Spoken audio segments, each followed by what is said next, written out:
Hey, There's Donkey. DCS. That's us playing DCS.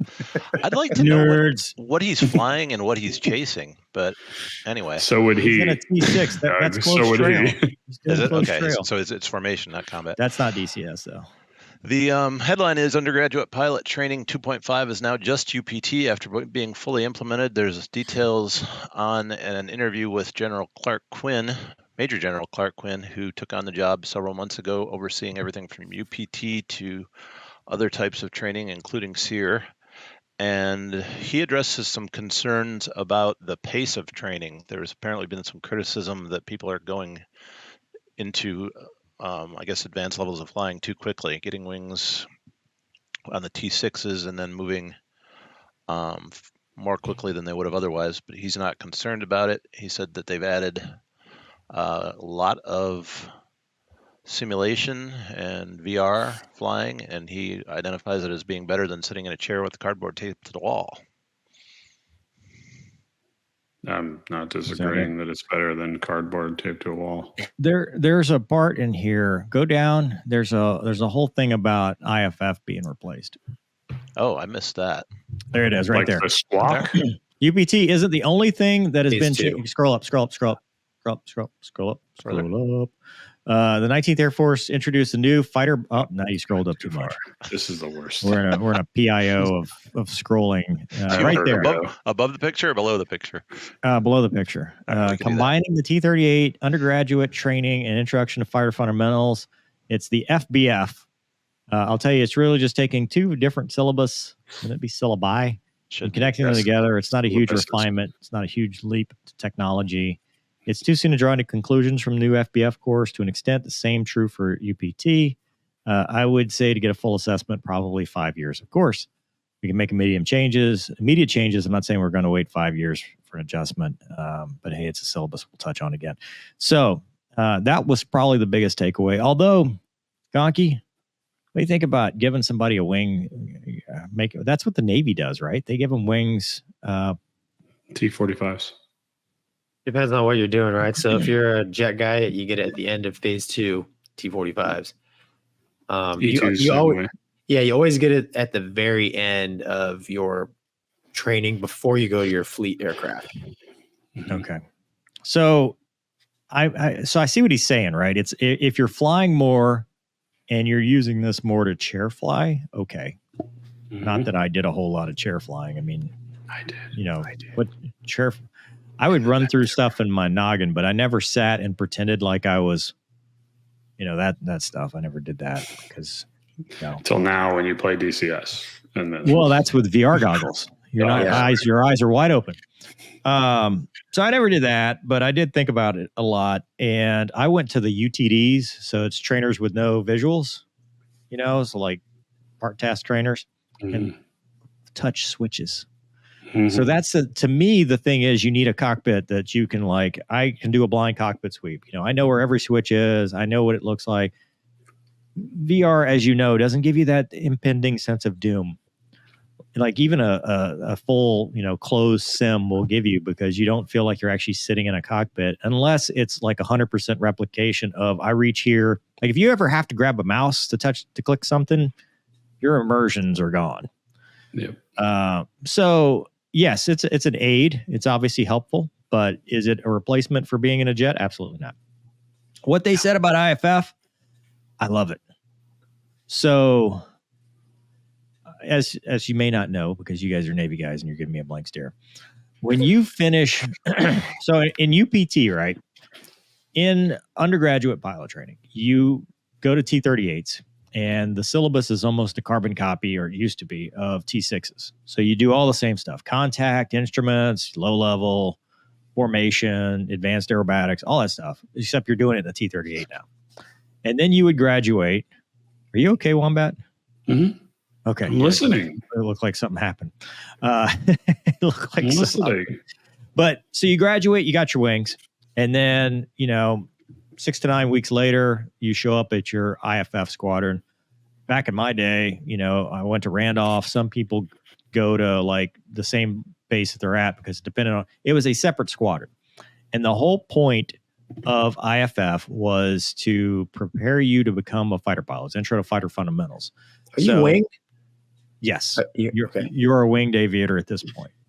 So when you show up, they pretend like they're a fighter squadron. It's the Deadly Black Eagles, and you got the patches, and everything is, you got the squadron bar, you got a vault, it's everything is, let's pretend we're fighter pilots in a T-38, which goes back to my previous statement about the T-38 being about 30 years too old, because then they were using the T-38, to do turn circle entries and to do BFM. And you're like, dude, this thing is not, this straight wing aircraft at 405 knots plus or minus 5 knots is nothing like a Viper that gives you a 100-knot window. It's nothing like shooting, a 9X or whatever. And I'm still angry about that from back in the day, but that's a whole other story with my AIM-9 Papa. But the thing was, it was a lot of haze, and it used to be a huge washout program. It used to be, IFF was where, you could reasonably get through pilot training, but IFF was where they said, no, you're not fighter material. They'd wash people out and stuff. They stopped doing that later on because they realized they were running into a shortage. But it was kind of like a haze, especially since it's the same aircraft. To combine it with pilot training, I think is pretty much the same thing. I think all the stuff we did in IFF, we could have done in UPT. There was nothing that said, the only difference is the level of instructor pilot is different, because IFF is considered a fighter assignment, still considered like an 11F. So, which I don't know if it is an 11F, but it's still a fighter tour. So you get fighter pilots doing this. UPT, you get all kinds of flavors, including C-17 heavy or whatever that could teach in the T-38, which those dudes, God love them, have no idea what it's like to be a single seat fighter pilot. And it's very blind leading the blind when it comes to trying to teach fighter fundamentals and that. So that could create a problem. But I do agree with combining it with UPT and having it be one syllabus, because that's what the Navy does. You guys do all your tactics in, like, you don't go to a separate squadron. It's just, okay, next phase. Correct. Yeah, that's phase one, phase one and phase two. And Wombat actually taught, right? You taught both phase one and phase two, right? And so I remember when I went as a student in phase two, it was all, well, back then it was all like A6 guys, Tomcat guys. Tomcat. Like two Hornet guys. Yeah, I know. We had a Tomcat guy at IFF. I flew with him. He was awesome. One of the coolest guys. When you were a student? Yeah, I flew with an IFF instructor that was a former Tomcat guy. He taught me. He did my BSA ride, basic surface attack, where we did, circle the wagons, if you will, in Navy speak. Yeah.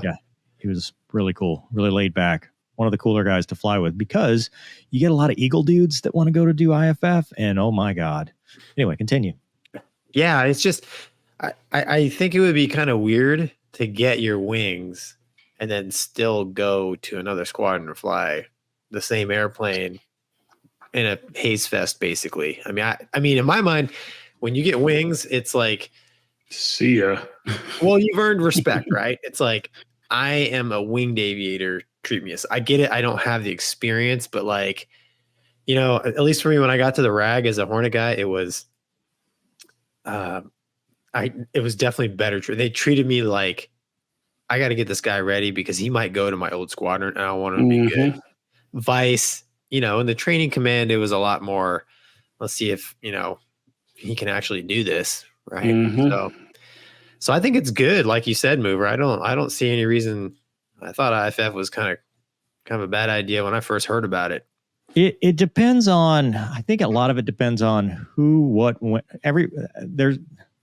Everybody's experience is different. When I went through, because I this is the first place I'd ever hooked a ride, right? And when I tell people what I hook for, people are like, really? That's not the point of IFF.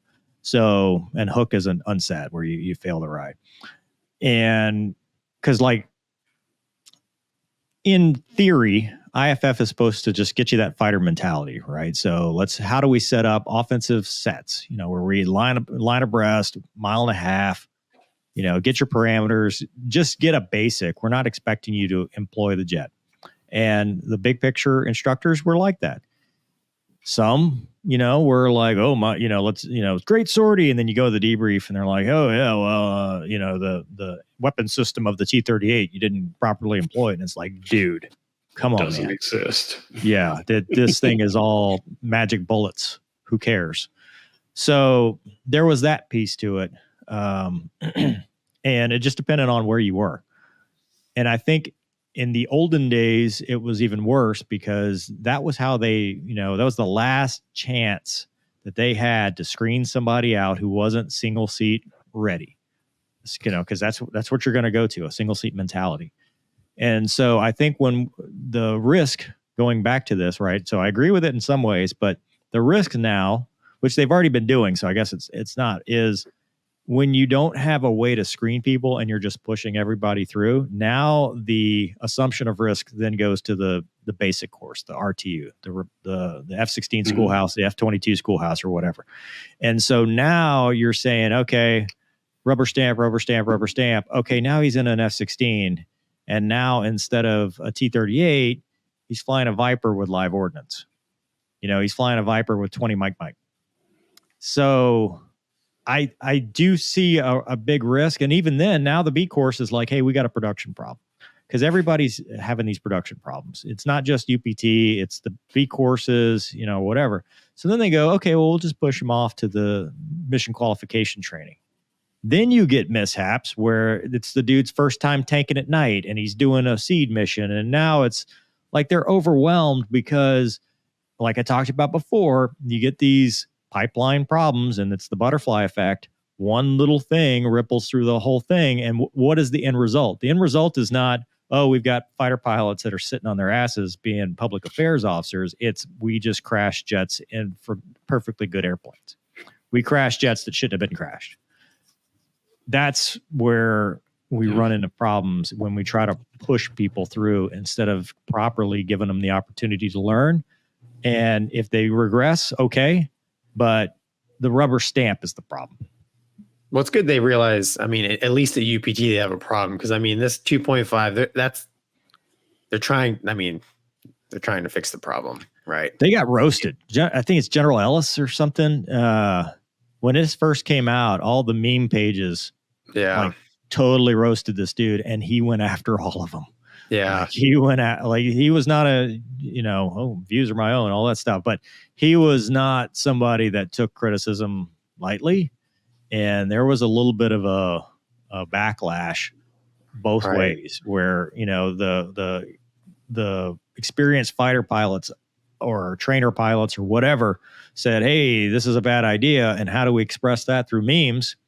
And instead of like, okay, let's have a powwow and figure out how to do this, it became, I'm crushing you. Don't do this meme page and make fun of me. Yeah.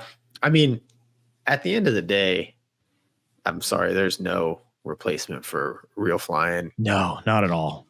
And, I don't know. I was kind of like, I would sit in a chair and I'd close my eyes and visualize stuff. I really wasn't like technically chair flying, but I did a lot of just visualization. Right. And I think, I don't know, man, like technology is good, but like, I think that would be better than VR. Because VR, you just put the goggles on. It's easy, right? I think it has its I've obviously got more time in DCS. But it's easy, right? When I sat there, I remember closing my eyes. I'm like, all right, the switches, and I'd start thinking about the switches and like, because it was new to me, so I had to create the cockpit in my head. And so I was more familiar with it. At least that's what I remember. Yeah. I chair fly even in the 38, a couple of years ago. I'd be walking the dogs going, okay, I'm going to get in the jet. I'm going to check in on aux and flip the switch. And I'm going to check in on pry. I'm going to say this. I'm going to do this. Here's the next thing I got to do and stuff.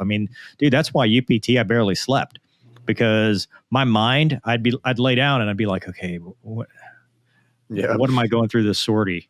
And you would never turn it off. You could never just be like, okay, I'm ready, whatever. So I agree.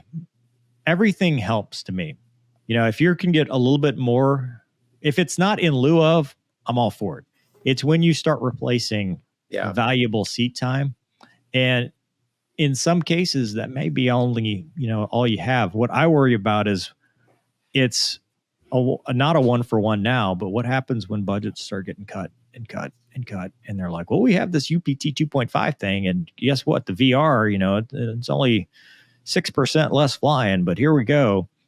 It is more expensive to lose a jet and a pilot than it is to spend money on flying hours.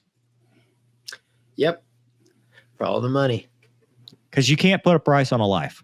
Yeah. They'll try, but you can't put a price on a life. And we do people a disservice if we do not train them to the max extent that we possibly can and give them all the tools that they need to succeed. Yeah, they don't do that though, man. They got a budget. Even washing people out that don't need to be there. You do somebody a disservice if you push them through.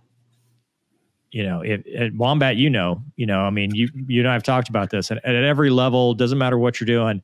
If somebody is a danger to themselves or others in whatever job they're doing, and you let them keep going, you're just as responsible when the bad things start happening. Yep.